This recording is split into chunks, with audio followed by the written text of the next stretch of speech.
Alright, hey guys. I just got this in the mail, just got back from work and found it on the table. This is the Benarus Moray 40mm.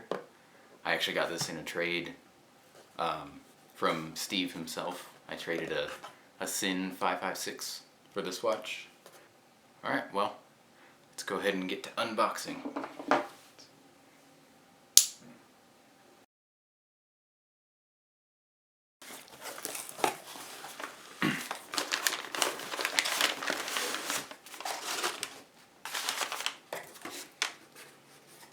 This is actually really exciting for me because I actually wanted a Benarus before I got another watch, and I never anticipated selling my Sin or getting the other watch that I did. So I didn't expect to get a Benarus for at least several months. But then whenever I listed my Sin, Steve himself actually messaged me and wanted to purchase my Sin. So instead of just accepting the cash offer, I asked him if he would be willing to do a trade for the Benarus for my Sin.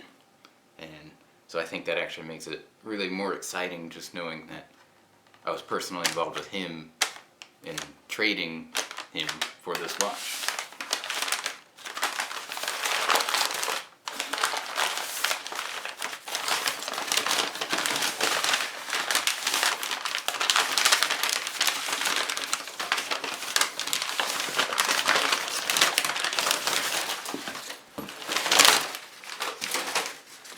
So there's the Benarus travel case.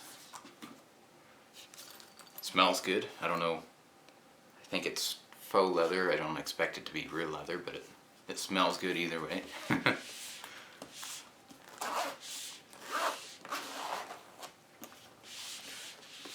Here comes the best part. There she is.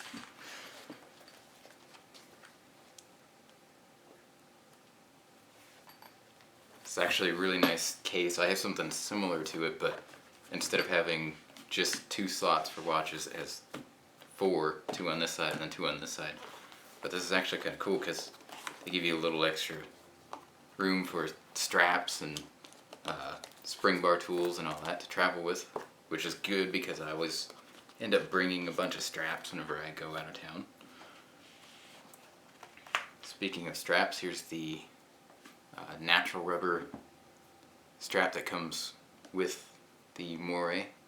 I don't believe it comes with the Moray 44mm. I think it's only the 42 and the 40. The 44mm I think you have to purchase separately for $70, I believe. It actually feels really nice. It's very soft. Has the isofrane style. And it smells delicious.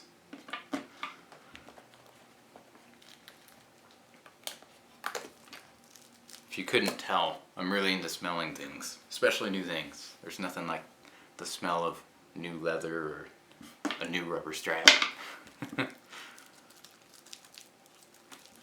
Here's the watch. And this is the 40mm size. This is smaller than the more popular models, the 42 and the 44. I believe the 42mm comes with the bracelet as well, but I don't believe the 42 comes with the bracelet, which is part of the reason why I chose this over the 44.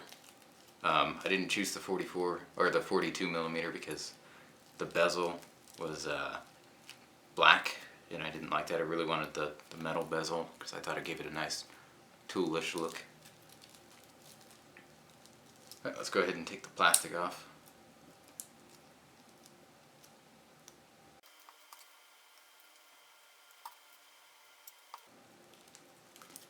Here's the clasp.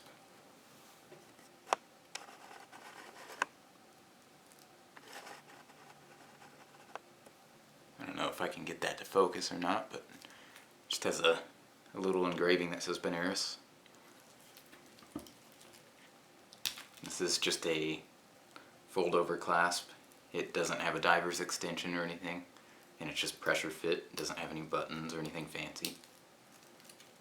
but it does have a nice firm click, so that way you know that it's locked in, and it's got the safety clasp as well.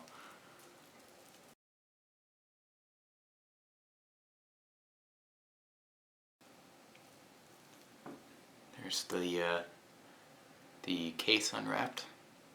It's really nice. I love the domed crystal on that. And I believe this is well, I know it's a sapphire crystal, but I believe it has an inner AR coating, and it does not have the outside AR coating, which is good because if you scratch the coating, then you're just gonna have to live with it. It's one of my nitpicky things, but I really hate AR coatings on the outside of crystals, strictly because then you end up with a crystal that's not as strong as you would hope it would be, since it's sapphire. You end up with something that's less scratch resistant. The AR coating typically isn't as scratch resistant as the sapphire itself, so that's kind of why I choose to stick with the AR coating only on the inside if possible.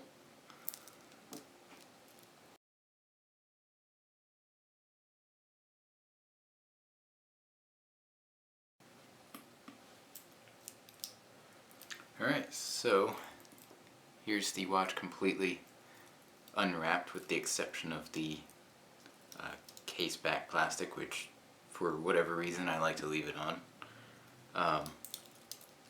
One thing that I'm noticing about this watch that I actually really like is, even though I put my finger directly on the crystal, it doesn't really smudge.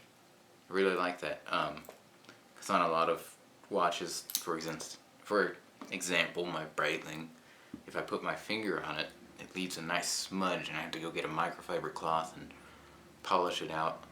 But this one's actually fairly nice. It doesn't really smudge or leave a fingerprint or anything, and if it does, it looks like it just wipes off. Again, here's the case back there, little insignia on it. It's the same insignia that is on the crown. It does have solid end links, and the bracelet is completely solid, I believe, with screwed links. They are double-sided screwed links, so you'll need 2 screwdrivers to get them undone. And it does have drill lugs, which is awesome, because no one likes changing spring bars.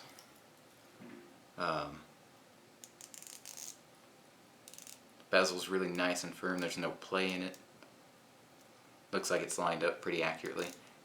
It's not too loud of a click, which is good if you're in class or something. It won't bother everyone else around you.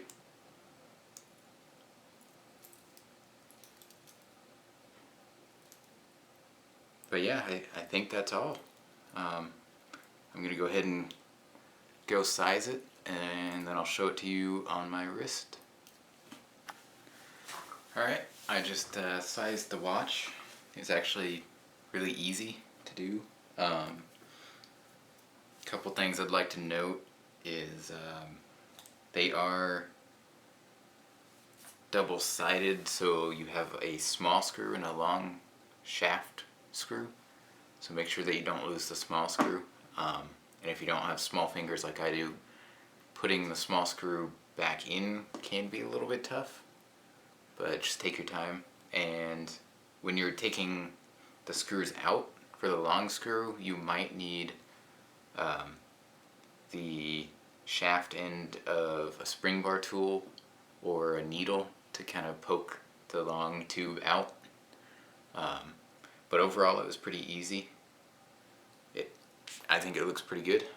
A part of me kind of wishes that I had gone for the 42, but at the same time, like I said, they didn't have the silver bezel. But I think this overall looks pretty darn good. I would like to note that the tolerances in this watch, in the links and in the end links, are really tight, which is good. It's not at all a bad thing. There's not much sideways wiggle in either the links or the end links, and everything looks absolutely flush and flawless. Overall, I'd say this is fantastic watch. I'm glad I got it, and I hope that you guys enjoyed the video. Thank you.